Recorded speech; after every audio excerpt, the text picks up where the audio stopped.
I wanted the real Dubai experience. Not malls, not skyscrapers, the old markets everyone talks about. So I went to the Souks. And let me tell you, it was chaos. Too loud, too crowded, too aggressive. It was the kind of day that makes you understand why tourists call it a trap. But just across the creek, I found something most people never see.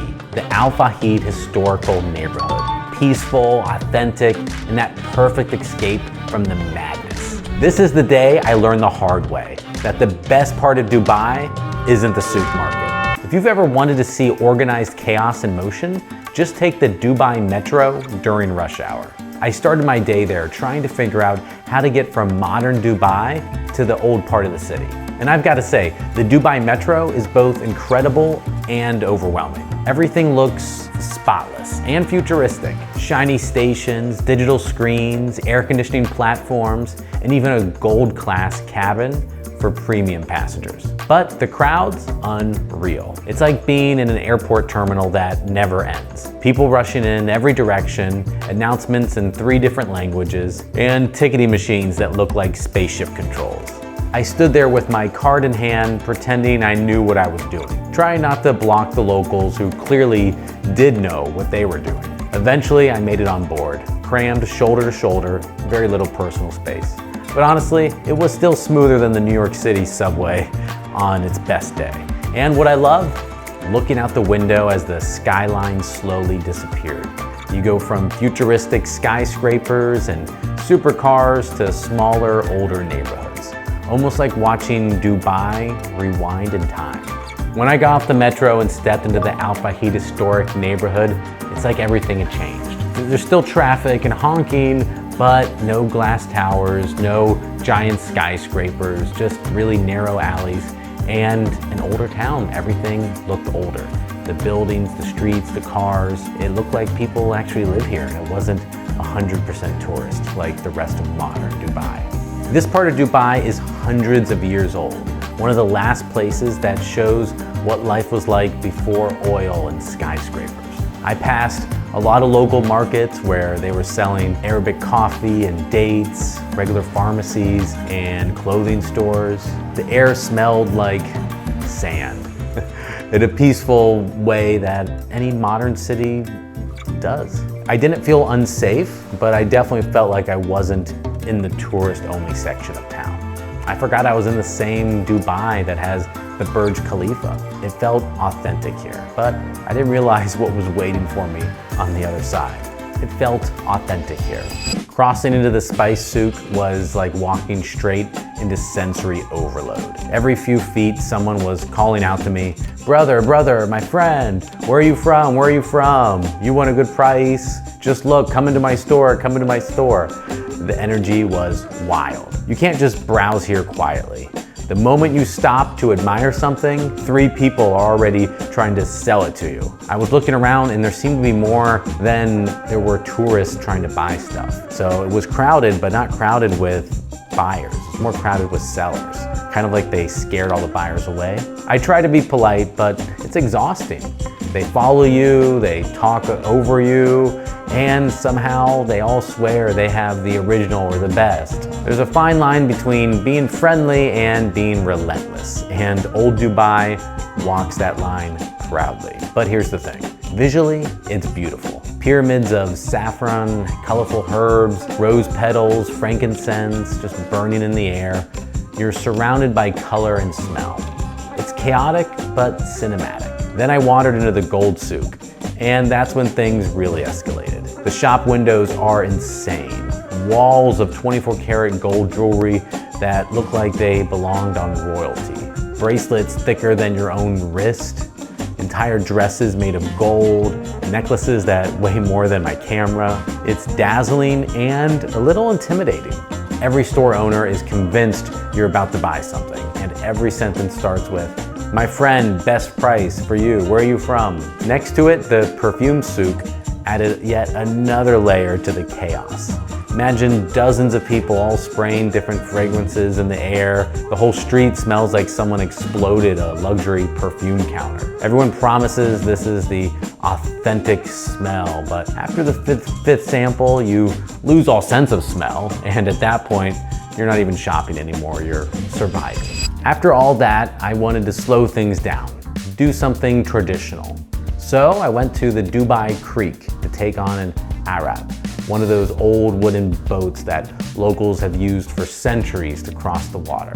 It costs just about 1 dirham, it's about 30 cents, and it's the local thing to do in the city. But here's the problem, they only take exact change, and I had none of that. So there I was standing in the middle of the dock trying to figure out how to get change. Because there were people rushing everywhere and there wasn't an counter to buy a ticket with a credit card. It's fast, you have locals jumping on and off like it's a city bus. I hesitated for 1 second and the boat was already gone, and they didn't really have a clear place for you to go and get change or buy something other than the crazy market that I just left. It was confusing, loud, and a little embarrassing. Everyone knew what they were doing except me. There wasn't a clear picture or explanation of like ticketing process, where to go on for the boat, to load it. It seemed to be there were multiple people selling boat rides, like there wasn't one clear place to get your ticket and to take your boat. Very, very disorganized chaos. After about 10 minutes of trying, I gave up. It just wasn't my day. And that's when I made mistake number 2. I decided to take a taxi. Here's where things went from chaotic to costly. I got in a taxi without asking the price. Rookie mistake. I assumed it would be metered or standard, but nope. Halfway through the ride, I realized I was gonna be overcharged badly because I didn't see a meter going anywhere. The driver gave me the total and it was at least double of what it should have been. Now, it wasn't a fortune, but it was enough to stay. I should have negotiated up front, but after all the souks and the confusion at the dock, I just didn't have the energy, or was a little chicken, hesitated, and then didn't want to start negotiating after I already got in the taxi. So lesson learned, anywhere in Dubai or around the world, you have to speak up for yourself. If you're not assertive, you'll end up paying the tourist tax. One way or another, you just gotta be assertive. By the time I got out, I was frustrated, sweaty, and ready for something calm. Luckily, I found exactly that waiting on the other side of the creek.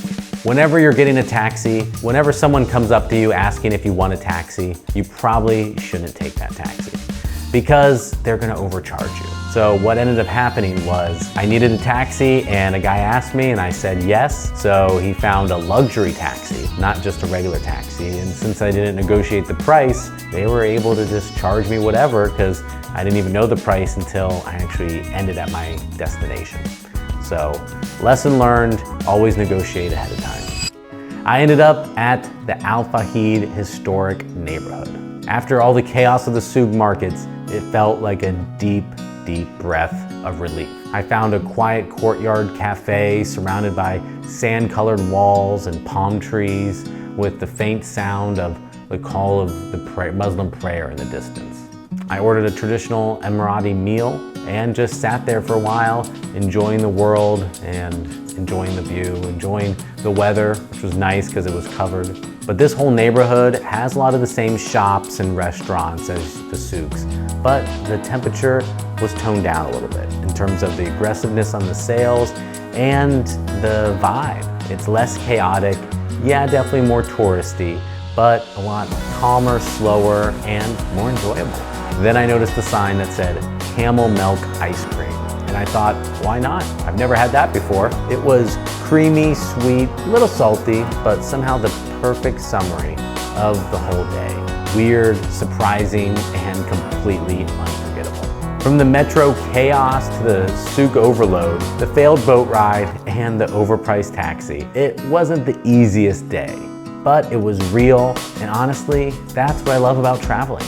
Sometimes the best stories aren't the perfect ones, they're the ones that go a little wrong. After seeing both sides of old Dubai, here's my advice. Visit the souks once, just for the experience. Then head straight to the Al Fahid historic neighborhood. That's where you'll find the Dubai everybody forgets about. Quiet, traditional, and full of life in a different way. I learned my lesson the hard way, so you don't have to. And if you want my Google Map pins, join my free travel email list for tips and updates. The link is in the description. Hit subscribe for more travel honesty, and remember, travel far.